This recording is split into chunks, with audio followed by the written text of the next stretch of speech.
আজ তোমাদের বানিয়ে দেখাবো ইনস্ট্যান্ট মতিচুরের লাড্ডু। একদম 10 থেকে 15 মিনিটের মধ্যে এই লাড্ডু রেসিপিটা বানিয়ে নিতে পারো। একটা সিক্রেট ইনগ্রিডিয়েন্টস দিয়ে তোমাদেরকে বানিয়ে দেখাবো। তো প্রথমে বলে রাখি, ভিডিওটা ভালো লাগলে অবশ্যই প্রতিবারের মতো লাইক কমেন্ট শেয়ার করো। আর আমার চ্যানেলটা এখনও যারা সাবস্ক্রাইব করোনি অবশ্যই চ্যানেলটা সাবস্ক্রাইব করে নিও। তো চলো আমি রেসিপিটা এবার শুরু করে দিই। তো লাড্ডুটা বানানোর জন্য প্রথমে আমাকে লাগবে ছোলার ডাল। ছোলার ডালটাকে আমি 3 থেকে 4 ঘন্টা ভিজিয়ে রেখেছিলাম।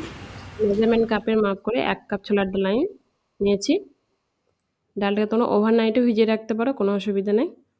এবার নিয়েছি একটা স্ট্রেনার এবং স্ট্রেনারে ডালটাকে আমি ঢেলে দিচ্ছি। ভালোভাবে জলটাকে ঝরিয়ে নেব।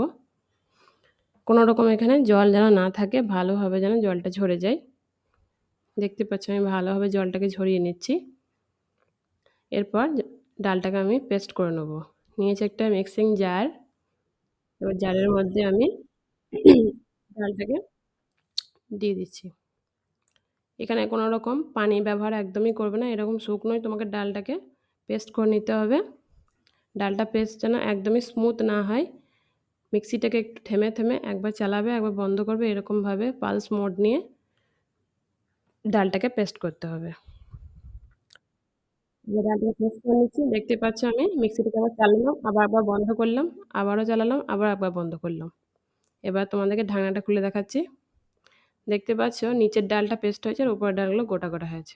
আবারও ঢাকনা বন্ধ করে দুবার চালিয়ে নিয়ে একটা চামচের সাহায্যে একটু উপর নিচে করে দিচ্ছি, যেন উপরের ডালগুলো নিচে চলে যায়। এরকম পদ্ধতিতে আমি ডালটাকে পেস্ট করে নিয়েছি। দেখতে পাচ্ছ ডালটা পেস্ট হয়ে গেছে, একটু দানা দানা ভাবও আছে। এরকমভাবে তোমাদেরকেও ডালটাকে পেস্ট করে নিতে হবে।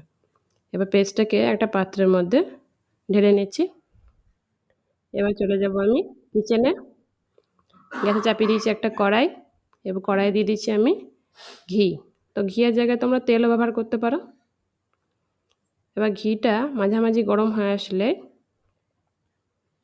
ঘিটা মাঝারি গরম হয়ে গেলে যে ডালের পেস্টটা আমরা বানালাম সেই পেস্টটা থেকে অল্প অল্প করে মিশ্রণটা এই দেখতে পাচ্ছ হাতে নিয়ে এরকম একটু চ্যাপটা চ্যাপটা বড়ার আকারে গড়ে নিচ্ছি। দিয়ে এবার ঘিয়ের মধ্যে দিয়ে দিচ্ছি। এবং পারফেক্ট গোল গোল করার কোনো দরকার নেই। হাতে নিয়ে দেখতে পাচ্ছি এক হাতে নিয়ে আমি এমনি চ্যাপটা চ্যাপটা করে নিচ্ছি এবং ঘিয়ের মধ্যে এটাকে দিয়ে দিচ্ছি। এরকম করেই আমি চ্যাপটা চ্যাপটা করে বড়ার আকারে এগুলোকে ভেজে নেব। খুব বাদামি করে ভাজার দরকার নেই, হালকা হালকা বাদামি কালার আসলেই চলবে। ঠিক এরকম পদ্ধতিতেই বড়াগুলোকে আমাদের ভাজতে হবে। খুব বেশি গ্যাসের ফ্লেমটা কিন্তু খুব বেশি বাড়িয়ে দেবে না, ঠিক মাঝামাঝি যখন গরম হবে ঠিক ওইরকম পদ্ধতি তোমাদেরকে ভাজিয়ে নিতে হবে। এক পিঠ ভাজা হয়ে গেছে, এবার এগুলোকে বড়াগুলোকে আমি উল্টে দিচ্ছি একটা চামচের সাহায্যে। দেখতে পাচ্ছ উপরটা একটু হালকা লাইট গোল্ডেন ব্রাউন কালার চলে এসেছে। ঠিক এরকমভাবেই তোমাদেরকে বড়াগুলোকে ভেজে নিতে হবে। আবার একবার চামচ দিয়ে আমি নাড়াচাড়া করে দিচ্ছি। এরকমভাবে উল্টে পাল্টে ভেজে নিতে হবে। তো দেখতে পাচ্ছ বড়াগুলো আমার ভাজা হয়ে গেছে। এবার এগুলোকে আমি একটা ঝাঁঝরার সাহায্যে তুলে নেব। প্রথম ব্যাচের বড়াগুলো আমার ভাজা হয়ে গেছে। এবার একটা প্লেটের মধ্যে আমি তুলে নিচ্ছি। এরকমভাবেই তোমাদেরকে বাকি মিশ্রণটাকে ভেজে নিতে হবে। আবার বাকি মিশ্রণটা থেকে এরকম বড়ার আকার করে আবার ঘিয়ের মধ্যে দিয়ে দিচ্ছি। ঠিক একই প্রসেসে তোমাদেরকে ভেজে নিতে হবে।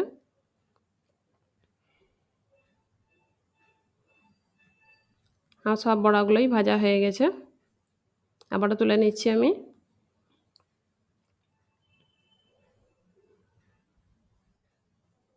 সব বড়াগুলো ভাজা হয়ে গেছে। এবার এগুলোকে এবং এটা হালকা ঠান্ডা হয়ে গেছে। এবার আমি এগুলোকে টুকরো টুকরো করে ভেঙে নিচ্ছি।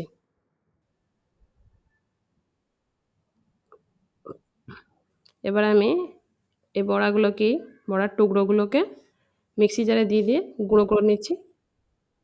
গুঁড়ো করার সময় তোমাদেরকে খুব বেশি মিহি গুঁড়ো করবে না, ওইরকমভাবেই থেমে থেমে মিক্সিটাকে চালিয়ে এরকমভাবে একটু দানা দানা ভাব যেন থাকে, এরকমভাবে তোমাদেরকে গুঁড়ো করতে হবে। দেখতেই পাচ্ছ একটু দানা দানা ভাব কিন্তু চলে এসছে। যেমন মতিচুরের লাড্ডু যেমন মতি তৈরি যেমন করে ঠিক এরকম একটা দানা দানা ভাব থাকে। চলে এসেছি আবারও কিচেনে এবং চাপিয়ে দিয়েছি কড়াই। কড়াইয়ের মধ্যে আমি দিয়ে দিলাম 1 কাপ চিনি। আমি 1 কাপ ডাল নিয়েছি, তো সেই হিসাব করে আমি 1 কাপ চিনি দিলাম আর দিয়ে দিলাম 1/2 কাপ জল। চিনির শিরাটা খুব বেশি ঘন করা যাবে না।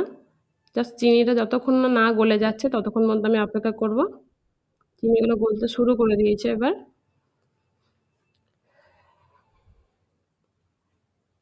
এবার আমি এর মধ্যে দিয়ে দেবো হালকা ফুড কালার। তোমরা চাইলে কালার ছাড়াও এটাকে করতে পারো। কালার ছাড়া করলে এটা একটা ন্যাচারাল যে কালারটা আছে ডালের সেই কালারটাই আসবে।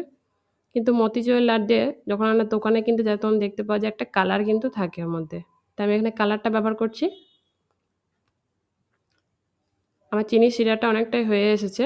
এবার আমি এর মধ্যে দিয়ে দিলাম ফ্লেভারের জন্য এলাচের গুঁড়ো। এলাচের গুঁড়োটা দেওয়ার পরে ভালোভাবে নাড়াচাড়া করে নিচ্ছি। এবার আমি এটাকে দেখছি হয়েছে কিনা। যখন দেখবে চিনিটার শিরাটার একটা চিপচিপে ভাব চলে আসবে, বাস তখনই তোমাদেরকে গ্যাসের ফ্লেমটা আমি করে দিয়েছি লো। এবার ওই মিশ্রণটাকে এবার ঢেলে দিচ্ছি। মিশ্রণটা যখন চিনি শিরাতে দেবে তখন গ্যাসের ফ্লেমটা লো করে দেবে। এবার এটা দেওয়ার পরে ভালোভাবে আবার নেড়ে নিচ্ছি। কিছুক্ষণ নাড়তে নাড়তে দেখবে এটা আস্তে আস্তে ড্রাই হয়ে আসবে। তো তোমরা বুঝতেই পারছো যে ছোলার ডাল দিয়ে মতিচুর লাড্ডুটা কীভাবে তৈরি করতে হয়। খুব কম সময়ে এবং বিনা ঝঞ্ঝাটে তৈরি করে নিতে পারো এরকম লাড্ডু। এবার আমি দিয়ে দিচ্ছি চারমগজ। তোমরা চাইলে যে কোনো ড্রাই ফ্রুটও ব্যবহার করতে পারো, যেমন কাজু, কাঠবাদাম, পেস্তা, কিশমিশ। এবার এটাকে আমি নাড়াচাড়া করে নিচ্ছি, ভালোভাবে মিশিয়ে নিচ্ছি এটাকে। মিশ্রণটা তৈরি হয়ে গেছে আমার। তো ভিডিওটা ভালো লাগলে অবশ্যই লাইক, কমেন্ট, শেয়ার করতেও ভুলবে না। এবার আমি নিয়ে চলে এসেছি মিশ্রণটাকে এবং ঢাকা দিয়ে দিচ্ছি 5 মিনিটের জন্য, যেন ভালোভাবে দানাগুলো ফুলে যায় ও চিনির শিরাটাকে ভালোভাবে অ্যাবজর্ব করে নেয়। এবার মিশ্রণটা থেকে কিছুটা পরিমাণ হাতে নিয়ে লাড্ডুর শেপে আকারে গড়ে নিচ্ছি। আমার একটা লাড্ডু তৈরি করা হয়েছে দেখতে পাচ্ছ, আবার একটা মিশ্রণ নিয়ে আমি লাড্ডু তৈরি করে নিচ্ছি। তো দেখতে পাচ্ছ যে তো দেখতেই পেলে যে ছোলার ডাল দিয়ে কীভাবে আমি মতিচুর লাড্ডু বানিয়ে দেখলাম। তোমরা এরকমভাবে যে আবার লাড্ডু বানিয়ে নাও, তাহলে আর দোকান থেকে কিনে খাবে না, এরকমভাবে বাড়িতেই বানিয়ে নিতে পারো। দেখতে পাচ্ছ, দেখে মনে হচ্ছে না যে একদম দোকানের মতো তৈরি হয়েছে। ভিডিওটা ভালো লাগলে অবশ্যই লাইক, কমেন্ট, শেয়ার করতে ভুলবে না। আমার চ্যানেলটাকে যারা এখনও সাবস্ক্রাইব করোনি অবশ্যই চ্যানেলটা সাবস্ক্রাইব করবো। তোমাদের কাছে আবারও ফিরে আসবো একটা নেক্সট ভিডিও নিয়ে। ততক্ষণ তোমরা ভালো থাকো, সুস্থ থাকো।